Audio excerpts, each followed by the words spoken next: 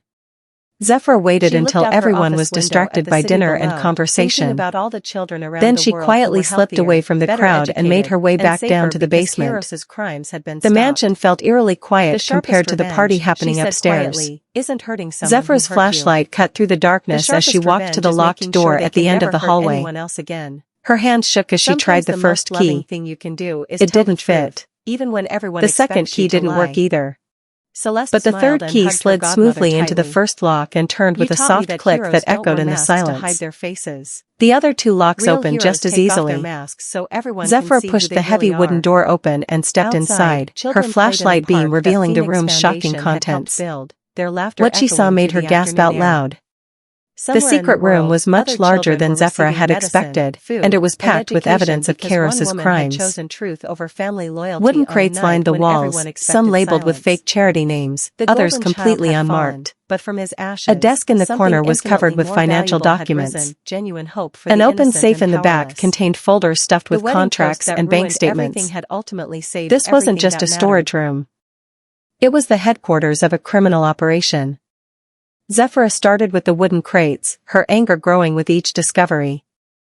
The ones labeled children's hospital donations contained expensive jewelry, designer watches, and electronic devices, definitely not medical supplies for sick kids.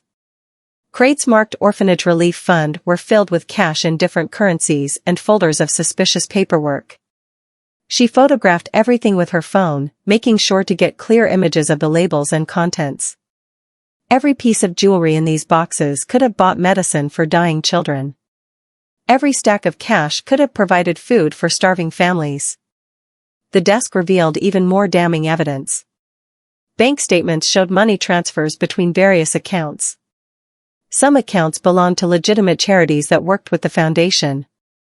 But others had obviously fake names like Golden Horizon LLC and Pacific Dream Holdings. The amounts were staggering, millions of dollars flowing through these fake companies over the past 3 years. This wasn't small-time theft. Kairos was running a massive money laundering operation. Zephyr photographed every document, her hand steady despite her racing heart. She had found exactly what she needed to destroy her brother's lies. The open safe in the back of the room contained the most important evidence yet.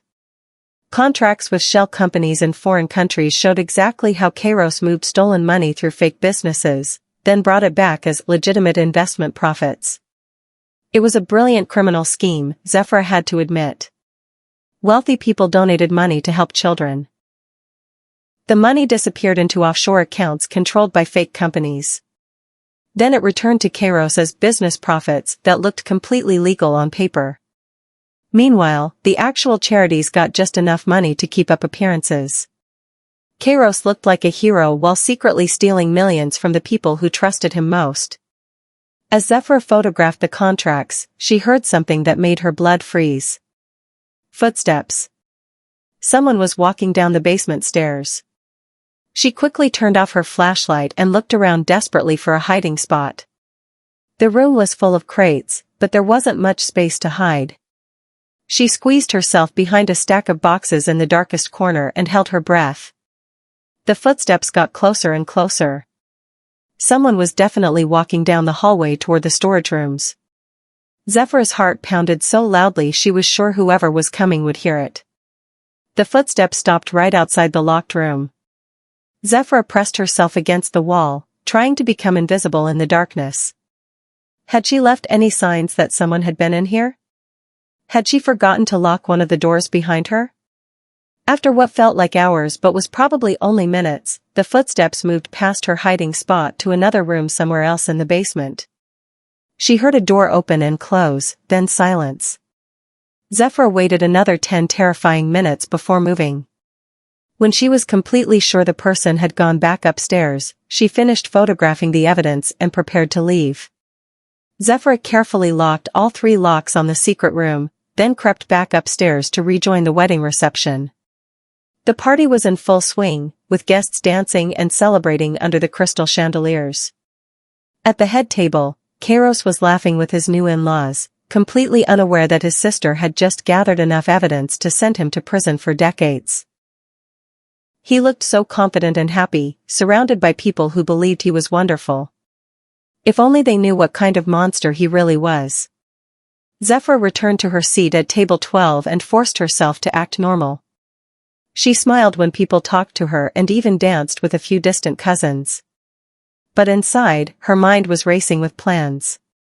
She had the evidence she needed to expose Kairos. But having proof and using it effectively were 2 completely different challenges. She could call the police right now, but Kairos had friends in powerful places. He might find a way to make the charges disappear or claim someone had planted the evidence. She could try to convince family members or major donors, but they worshipped Kairos like a golden god. They would probably think she was lying out of jealousy, exactly like he had predicted. No, Zephra needed to expose Kairos in a way that couldn't be ignored or covered up. She needed to reveal his crimes to hundreds of people at once, people who had trusted him and given him their money. She needed to destroy him at his own wedding reception, in front of everyone who believed he was a hero. The traditional wedding toasts would happen soon. Kairos was planning to show a slideshow about the foundation's charity work, encouraging guests to make additional donations for their honeymoon gift. Instead, he was going to get a very different kind of presentation. Zephra excused herself from table 12 and walked casually around the ballroom, studying the technical setup for Kairos's planned slideshow. A young technician was operating video equipment near the front of the room, getting everything ready for the speeches that would happen after dinner. She needed to replace Kairos's slideshow with her own evidence, but she had to be careful not to arouse suspicion. Everyone knew her as the quiet, harmless sister who stayed in the background. Zephra approached the technician with her friendliest smile. "Excuse me, I'm Kairos's sister. The bride asked me to double-check that you have the correct version of their charity slideshow. She was worried there might be some outdated photos mixed in." The young man looked uncertain. "I think we have the right version, but maybe I should confirm with the wedding coordinator?" "Oh, don't bother Thessaly right now," Zephra said quickly, remembering the wedding planner's name. "She's dealing with some crisis in the kitchen. Could I just take a quick look at what you have loaded? It will only take a second." The technician hesitated, but Zephra looked so helpful and harmless in her simple black dress. "I suppose that would be okay. The slideshow is right here on this laptop." Zephra leaned over to examine the screen, then frowned with fake concern. "Oh no, this is definitely the wrong version. See these photos from last year's gala? Kairos specifically wanted those removed. And where are the new financial transparency slides? He wanted to show donors exactly how their money gets used." "Really?" The technician looked worried. "Nobody mentioned transparency slides to me." "Don't worry," Zephra said, connecting her own laptop to his system. "I have the updated version right here. Seraphine's assistant gave it to me as backup in case there were any technical problems." She quickly uploaded her own presentation, replacing Kairos's wedding slideshow with all the evidence she had photographed in the secret room. The technician was busy adjusting audio levels and didn't pay close attention to what she was doing. "Perfect," Zephra said, disconnecting her laptop. "That should be much better. The bride will be so relieved that everything is working properly." Zephra returned to her table just as the main course was being served. Around her, guests chatted happily about the beautiful ceremony and how wonderful the couple looked together. At the head table, Kairos was telling charming stories to Seraphine's family, completely confident in his perfect image. But Zephra could barely eat her expensive dinner. Her stomach was too nervous, and she had more important work to do. She pulled out her phone and dialed the police tip line, speaking quietly so nearby guests couldn't hear. "I want to report major charity fraud happening right now," she said. "There's going to be evidence presented tonight at the Nightshade Mansion, 1247, Ravens Hollow Drive. You need to come at exactly 8:30 during the wedding reception. Arrest Kairos Nightshade for money laundering and theft of charitable donations." The operator asked for more details, so Zephra quickly explained what she had discovered. She also sent copies of all her photographs to the police email tip line, making sure they would take her report seriously. "We'll send officers immediately," the operator assured her. "Make sure you stay safe until we arrive." Now everything was perfectly in place. In 20 minutes, Kairos would stand up to give his traditional wedding speech and show his charity slideshow. Instead, 300 wealthy guests would see undeniable proof that he was a criminal who stole money from dying children. The police would arrive just in time to arrest him in front of everyone who had ever praised him as a humanitarian hero. Zephra checked her phone one final time, making sure all her evidence was ready to display. Then she sat back in her chair and waited patiently for her brother's perfect world to collapse into ruins. At exactly 8:15, the wedding host stood up and tapped his champagne glass with a silver spoon to get everyone's attention. "Ladies and gentlemen, it's time for our charity presentation and family toasts." The elegant ballroom fell completely silent as 300 guests turned their attention toward the front of the room. Zephyr's heart pounded like thunder, but her mind felt crystal clear and focused. As many of you know, the host continued with a warm smile. Kairos and Seraphine requested donations to the Nightshade Foundation instead of traditional wedding gifts. Tonight, we'll learn about the incredible work this foundation does for children around the world. Enthusiastic applause filled the room. Zephyra clapped along with everyone else, her palms damp with nervous sweat inside her black gloves. In just a few minutes, all these wealthy, powerful people would learn the hoary truth about their beloved golden child. Several guests were already reaching for their checkbooks, planning to make generous additional donations after seeing Kairos's inspiring presentation about helping needy children. If only they knew they were about to support a criminal. Kairos stood up gracefully, looking incredibly handsome and confident in his expensive black tuxedo. He had always been naturally gifted at commanding attention and making people believe whatever he wanted them to believe. "Thank you all for celebrating this magical day with Seraphine and me," he began, his voice warm and sincere. "Before we continue our celebration, I want to share something extremely close to our hearts." He gestured elegantly toward the large screen that technicians had set up at the front of the ballroom. The screen was currently dark, waiting for his slideshow to begin. "Many of you have supported the Nightshade Foundation generously for years," Kairos continued. "Your kindness has literally saved lives. Tonight, I want to show you exactly how your donations have transformed children's lives around the world." More enthusiastic applause echoed through the room. Zephyr felt physically sick watching these good people praise her brother for charity work that was actually elaborate theft. But first, Kairos said with his most charming smile, "I'd like my dear sister Zephyra to say a few words about our family's long commitment to helping others. Zephyra helped establish our foundation years ago, and she has important thoughts to share about what we've accomplished together." Every single eye in the ballroom turned toward Zephyra. She felt the weight of their attention as she stood up slowly, smoothing down her simple black evening dress. She had chosen this outfit very carefully, elegant but not flashy, with a mysterious silver mask covering half her face. She wanted to look dramatic and unforgettable for this historic moment. As she walked toward the front of the room, her high heels clicking on the polished marble floor, Zephyra felt incredibly calm and focused. She had spent years being ignored, dismissed, and pushed aside while Kairos got all the credit and glory. But tonight was different. Tonight was her moment. Tonight, everyone would finally listen to what she had to say. Kairos handed her the microphone with his perfect, confident smile. He obviously had no idea what was about to happen. In his arrogance, he probably thought she would give a sweet speech praising his wonderful charity work. "Thank you, Kairos," Zephyra said, her voice clear and strong as it echoed through the ballroom's sound system. "You're absolutely right about one thing. Tonight is definitely about truth. Tonight is about showing everyone exactly who you really are." Something subtle but dangerous in her tone made Kairos's confident smile flicker slightly. A few guests shifted uncomfortably in their chairs, sensing that something unexpected was beginning to happen. This wasn't the kind of warm, supportive speech they had been expecting from the groom's sister.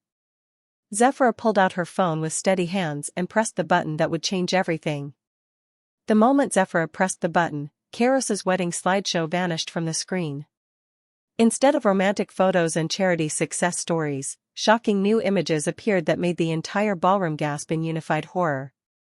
The first image was a crystal-clear bank statement showing $750,000 being transferred directly from the Nightshade Foundation account to a suspicious company called Golden Horizon LLC. The second image tracked the same money as it moved again, this time to a private bank account in Switzerland. The silence in the room was deafening. You could have heard a pin drop on the marble floor. "What you see here," Zephyra announced, her voice cutting through the stunned quiet like a sword, is undeniable proof that Kairos Nightshade has been systematically stealing charity donations for years. Every dollar you gave to help starving children went directly into his personal bank accounts instead. The ballroom exploded into chaos. Guests jumped to their feet to get a better look at the damning evidence on the screen. Some people started shouting questions. Others began taking photos with their phones to document what they were seeing. More devastating evidence flashed across the screen in perfect sequence. Photos Zephra had taken in the secret basement room showed expensive diamond jewelry stuffed into wooden boxes clearly labeled children's hospital donations. Stacks of cash-filled containers marked Orphanage Emergency Fund. "This is completely impossible," Kairos shouted, his face turning white as fresh snow. He lunged toward Zephra, trying desperately to grab the microphone from her hands. "These documents are obviously fake. My sister has been jealous ever since she was removed from Foundation leadership." But Zephra smoothly stepped away from him, keeping the microphone firmly in her control. Even more damning images appeared on the screen, actual email messages discussing specific techniques for laundering stolen money through offshore accounts, detailed financial records showing millions of dollars flowing through obviously fake shell companies. The evidence was so overwhelming and detailed that nobody could possibly believe it was fabricated. "Jealous?" Zephra repeated, her voice growing stronger and more confident with each word she spoke. "Kairos, I am not jealous of you in any way. I am completely disgusted by you. While you have been living in luxury and buying expensive toys, children have been dying in agony because they never received the medicine and food you promised to provide with their parents' donations." The crowd was getting angrier and more outraged by the second. Professor Lysander, who had donated $80,000 to the foundation the previous year, stood up and pointed an accusing finger at Kairos. "Is this true?" he demanded in a voice shaking with rage. "Have you actually been stealing our money while pretending to help children?"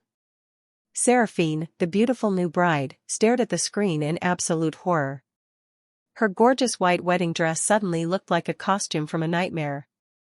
"Kairos," she whispered, her voice barely audible, "what is all this? What is she talking about?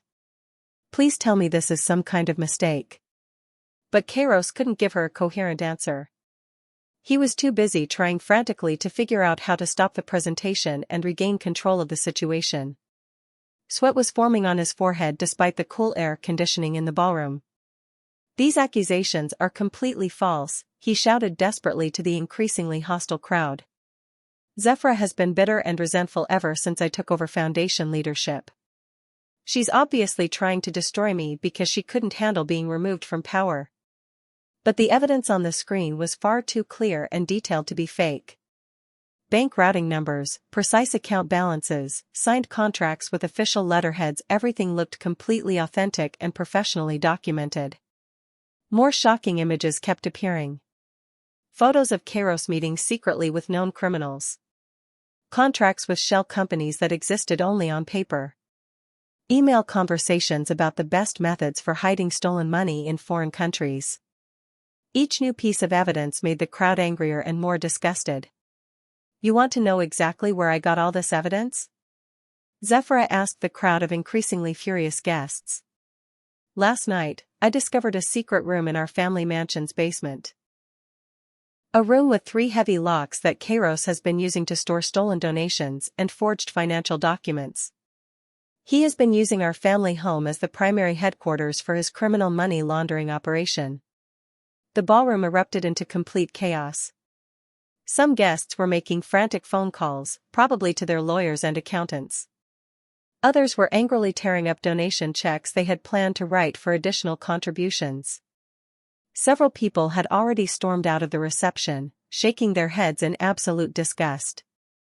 Cordelia, Zephra's stepmother, looked like she was about to faint from shock and humiliation. She had spent the past 3 years bragging to all her society friends about her wonderful son and his amazing charitable work. Now she was learning in front of hundreds of people that he was actually a sophisticated criminal. Victoria Blackthorne, whose family foundation had partnered with the Nightshades on several major projects, stood up and pointed at Kairos with fury blazing in her eyes. "My family trusted you with our reputation," she shouted. We recommended you to other donors. How many children suffered because of your greed? Just then, the ballroom's main doors burst open with dramatic force. Police officers in full uniform walked in purposefully, their official badges gleaming under the crystal chandeliers. The crowd immediately parted like water to let them through. The lead officer, a stern-looking woman with graying hair, walked directly toward Kairos with handcuffs already in her hands. "Kairos Nightshade," she announced in a voice that carried throughout the silent ballroom, "you are under arrest for charity fraud, money laundering, racketeering, and theft of funds intended for humanitarian aid." Kairos's face went completely white. His mouth fell open in shock as he looked around the room desperately, as if hoping someone would help him or tell him this was all just a terrible nightmare. "This cannot be happening," he said weakly, his voice barely a whisper. "There must be some kind of mistake. How did you even know to come here tonight?" The police officer began reading Kairos's legal rights while pulling his arms behind his back to attach the handcuffs. "We received a detailed anonymous tip with substantial evidence of your criminal activities. You have the right to remain silent. Anything you say can and will be used against you in a court of law." As the cold metal handcuffs clicked around Kairos's wrists, the ballroom filled with the sounds of people arguing, crying, and demanding immediate answers. Seraphine was sobbing uncontrollably into her expensive wedding bouquet, her dreams of a perfect marriage shattered forever. Cordelia was frantically calling family lawyers on her phone, trying to figure out how to handle this public relations disaster. Wealthy guests were shouting questions and accusations at each other, demanding to know who else might have been involved in the fraud. But in the middle of all this chaos and confusion, Zephyra felt strangely peaceful and calm. She had finally done what needed to be done. The truth was out in the open where it belonged, and Kairos would face real justice for his terrible crimes against innocent children. She walked slowly through the crowd of angry, confused guests toward the back of the ballroom where her 9-year-old goddaughter Celeste was sitting with her adoptive parents. The little girl had been watching everything unfold with wide, curious eyes that didn't fully understand what was happening. Celeste was the daughter of Zephyra's best friend from college, who had tragically died in a car accident 2 years earlier. Since then, Zephyra had become extremely close to the child and helped care for her whenever needed. "Aunt Zephyra," Celeste whispered as sirens wailed outside the mansion, "what's happening? Why are the police taking Uncle Kairos away in handcuffs like a criminal?" Zephyra knelt down beside the little girl's chair and spoke gently. "Sometimes adults make very bad choices, sweetheart.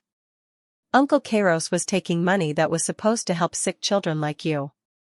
The police need to stop him so he can't hurt anyone else." "Come on, little one," Zephyra said softly, taking Celeste's small hand in hers. "Let's go outside and get some fresh air while all the grown-ups try to figure out what happens next."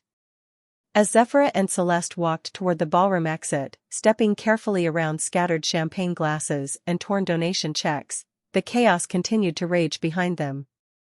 Police officers were taking statements from witnesses while angry donors demanded immediate investigations into their previous contributions. At the doorway, Zephyra turned back to look at the scene one final time. Kairos was being led away in handcuffs, his expensive tuxedo wrinkled and his perfectly styled hair now messy and disheveled. His fairy tale wedding had become his absolute worst nightmare in front of hundreds of witnesses. Seraphine was still crying, surrounded by her family members who were trying unsuccessfully to comfort her. She had married a man she believed was a generous humanitarian hero, only to discover on her wedding night that he was actually a heartless criminal who stole money from dying children. The elegant ballroom that had been decorated for celebration now looked like a crime scene, with police tape and evidence bags replacing the romantic flowers and candles. Zephyra reached up and slowly pulled off her mysterious silver mask, letting it fall to the polished marble floor with a soft metallic clink. She didn't need to hide behind it anymore. She had finally found the courage to speak the truth publicly, and now she was completely free from years of silence and doubt. "Aunt Zephyra," Celeste asked as they stepped outside into the cool night air, "are you sad about what happened to Uncle Kairos?" Zephyra thought carefully about the innocent question. Was she sad? Part of her felt sorry for the sweet little boy Kairos had once been, before he became corrupted by greed and power. But mostly, she felt enormous relief that his crimes had finally been exposed and stopped. "I'm sad that he chose to hurt people instead of helping them," Zephyr replied honestly. "But I'm happy that he won't be able to steal from children anymore. Sometimes doing the right thing means making difficult choices." They walked slowly through the mansion gardens where the wedding ceremony had taken place just a few hours earlier.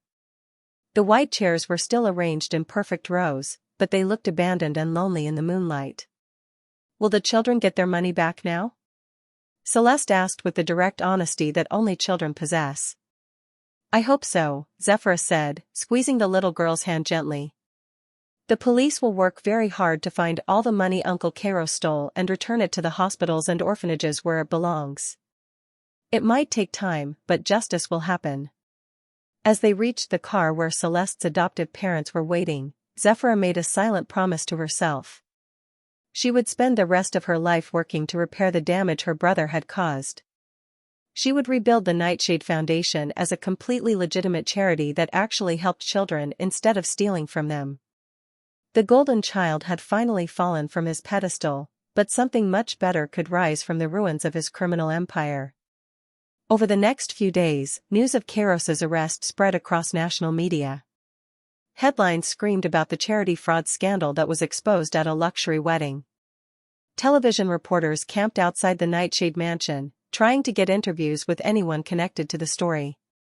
Zephyr refused all interview requests, but she did release a brief written statement. "My family is committed to making full restitution to every charity and donor affected by these crimes. We will cooperate completely with law enforcement to ensure justice is served."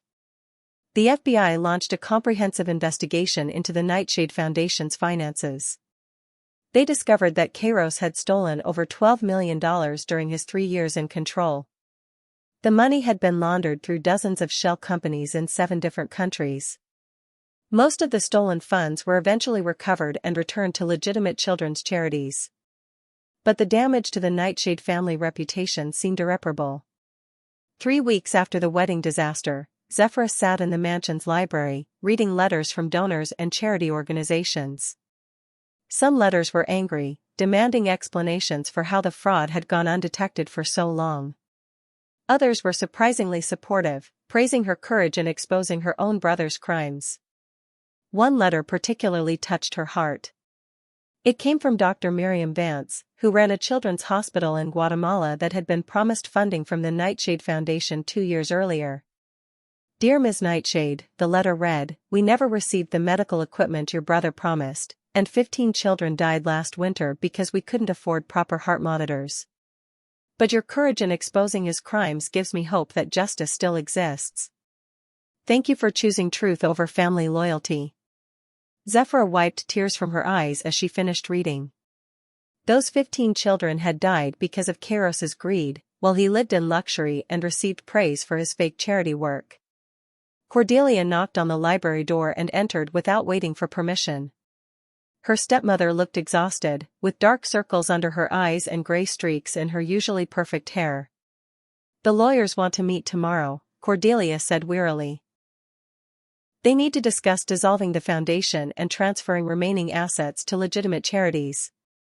"Good," Zephyr replied. "The Nightshade name shouldn't be associated with charity work anymore.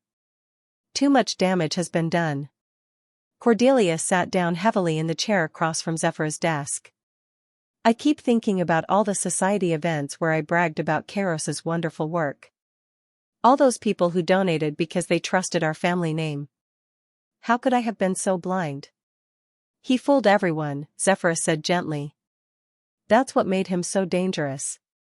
He was an expert at showing people exactly what they wanted to see while hiding his true nature." 6 months later, Kairos's criminal trial began at the federal courthouse downtown. The courtroom was packed with reporters, former donors, and representatives from legitimate charities that had been damaged by his fraud scheme. Zephyr testified as the prosecution's key witness, describing how she had discovered the secret room and gathered evidence of her brother's crimes. She spoke clearly and calmly, despite knowing that Kairos was staring at her with hatred from the defendant's table. "He told his criminal partner that I was harmless and jealous," she told the jury.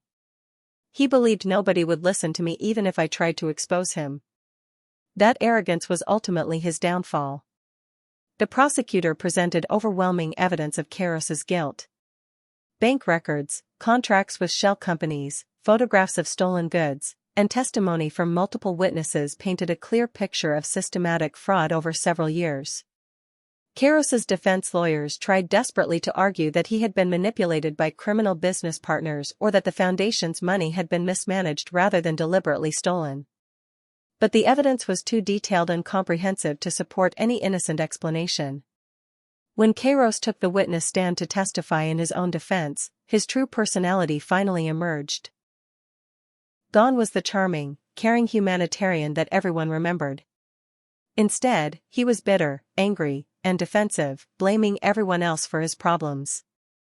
My sister was always resentful that I was more successful than her, he told the court with obvious malice. She couldn't handle being pushed aside, so she manufactured fake evidence to destroy my reputation and steal my position. But his angry outburst only made him look more guilty. The jury deliberated for less than 4 hours before finding him guilty. Why on all 23 criminal counts?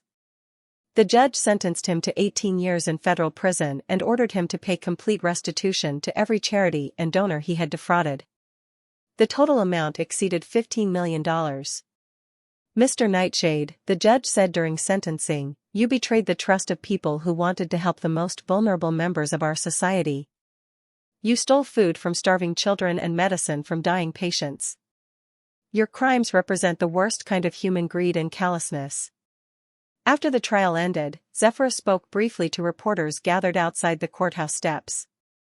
She had prepared her statement carefully, wanting to focus attention on the victims rather than her family's drama. Justice has been served today, she said simply. Now we must focus on rebuilding trust and actually helping the children who were hurt by these crimes. The real heroes are the doctors, nurses, and aid workers who continue their life-saving work despite setbacks like this. Over the following months, Zephyrah worked tirelessly to repair the damage caused by her brother's crimes. She met personally with every major donor to apologize and explain what had really happened to their contributions. Many of them were surprisingly willing to give her a second chance. Your courage in exposing your own brother shows real integrity, Professor Lysander told her during one meeting. If you start a new charity with complete transparency, my family will consider supporting it. Zephyrah also visited hospitals and schools in poor countries that had been promised aid but never received it. She saw firsthand the suffering that Keiros's greed had caused: children with preventable diseases, schools without basic supplies, communities without clean water. But she also saw hope. Local aid workers were still fighting to help their communities despite being betrayed by fake charities. Their dedication inspired Zephyrah to find new ways to support their efforts. She decided to start completely over with a new organization called the Phoenix Foundation, symbolizing something good rising from the ashes of Keiros's criminal empire. The new charity would operate with radical transparency, publishing detailed financial reports monthly and allowing donors to track exactly how their money was used. 1 year after the wedding disaster, Zephyrah received an unexpected visitor at the mansion. Seraphine, Keiros's former bride, stood at the front door looking nervous but determined. I hope you don't mind me coming here, Seraphine said. I wanted to apologize for not seeing what kind of man Kairos really was. I should have asked more questions about the foundation's work. You couldn't have known, Zephyrah replied, inviting her inside. He was very skilled at deception. Even I didn't suspect the full extent of his crimes until I found that evidence. Seraphine had changed dramatically since the wedding. She looked older and sadder, but also stronger somehow. She had annulled her marriage immediately after Keiros's arrest and donated her expensive wedding dress to a charity auction. I've been working with victims' rights organizations, Seraphine explained. Helping families who lost money to charity fraud schemes like your brother's operation. It's the least I can do to make amends. Zephyrah was impressed by Seraphine's commitment to helping others despite her own trauma. Would you be interested in joining the Phoenix Foundation board? We could use someone with your experience and dedication. Seraphine's face lit up with the first genuine smile Zephyrah had seen from her in months. I would be honored. Maybe we can prevent other families from being hurt the way mine was. Working together, Zephyrah and Seraphine built the Phoenix Foundation into a model of charitable transparency and effectiveness. They hired former fraud investigators to audit their finances, published donor reports online, and personally visited every project they funded. Slowly but steadily, trust began to rebuild. Donors who had been burned by Kairos's fraud started contributing again, impressed by the new organization's openness and accountability. 2 years after exposing her brother's crimes, Zephyrah stood in a hospital in Guatemala, watching doctors use new heart monitors that the Phoenix Foundation had purchased. Dr. Miriam Vance, who had written that heartbreaking letter, showed her around the pediatric ward. "These machines have already saved dozens of children," Dr. Vance explained. "The difference between your new foundation and your brother's fake charity is like night and day. You actually keep your promises." Zephyrah felt deep satisfaction watching the medical equipment in action. This was what charity work was supposed to accomplish: saving lives and reducing suffering, not enriching criminals. Celeste, now 11 years old, had accompanied Zephyrah on this trip. The little girl was passionate about helping other children and had started her own small fundraising projects at school. "Aunt Zephyrah," Celeste said as they watched doctors caring for sick babies, "I'm proud of what you did at Uncle Kairos's wedding. You chose to help children instead of protecting a bad person." "It was the hardest thing I ever did," Zephyrah admitted. "But it was also the right thing. Sometimes we have to make difficult choices to protect people who can't protect themselves." That evening, they visited an orphanage that the Phoenix Foundation supported. The children there had heard about Zephyrah's story, how she had exposed her own brother to save money meant for kids like them. "You're a real superhero," one little boy told her seriously. "You fight bad guys who steal from children." Zephyrah laughed and hugged him. "We're all heroes when we choose to help each other instead of just helping ourselves." 5 years had passed since that explosive wedding night when Zephyrah destroyed her brother's criminal empire. She now sat in her office at Phoenix Foundation headquarters, reviewing reports from projects around the world. The foundation had grown into one of the most trusted children's charities internationally. They had built schools in Africa, provided medical care in Asia, and funded clean water projects in South America. Every penny was accounted for and every project was personally verified. Kairos remained in federal prison, serving his 18-year sentence. He had written several letters to Zephyrah over the years, sometimes apologizing, sometimes still trying to blame her for his downfall. She had stopped reading them after the first year. Cordelia had moved to a smaller house in the city, unable to bear living in the mansion where her son's crimes had been planned. She occasionally helped with Phoenix Foundation events, trying in her own way to make amends for not seeing Kairos's true nature. Celeste, now 14, spent her summers working at the foundation as a volunteer. She had become an excellent fundraiser, able to explain the charity's work in ways that inspired other young people to get involved. "Aunt Zephyrah," Celeste said, entering the office with a stack of thank you letters from children they had helped, "do you ever regret what you did at the wedding?" Zephyrah thought carefully about the question.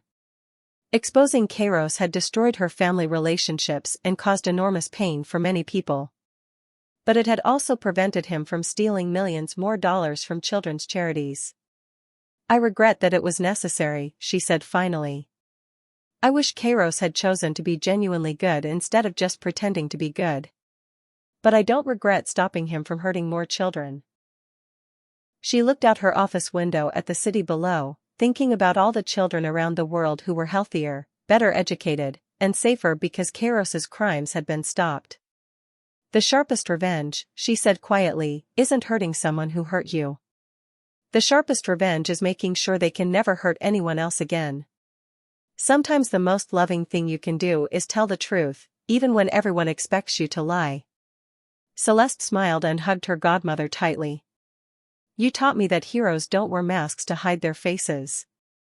Real heroes take off their masks so everyone can see who they really are." Outside, children played in a park that Phoenix Foundation had helped build, their laughter echoing through the afternoon air. Somewhere in the world, other children were receiving medicine, food, and education because one woman had chosen truth over family loyalty on a night when everyone expected silence. The golden child had fallen, but from his ashes, something infinitely more valuable had risen, genuine hope for the innocent and powerless. The wedding toast that ruined everything had ultimately saved everything that mattered.